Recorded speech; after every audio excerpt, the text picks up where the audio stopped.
Sorting an Excel table randomly isn't a built-in feature like sorting in ascending or descending order. However, you can achieve this with a workaround.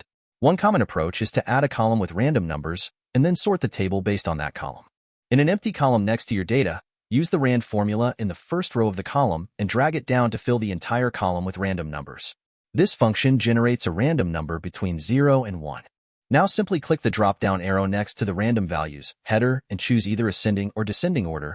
It doesn't matter because the numbers are random. This method effectively shuffles the rows of your table randomly, achieving the result you're looking for. If you don't need the random number column in your final sorted table, you can delete it after sorting.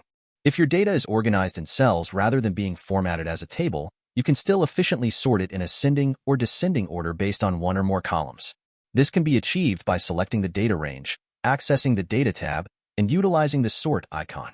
Now, to random sort your data, in an empty column next to your data, use the rand formula in the first row of the column and drag it down to fill the entire column with random numbers. Select the entire data, including the column with random numbers.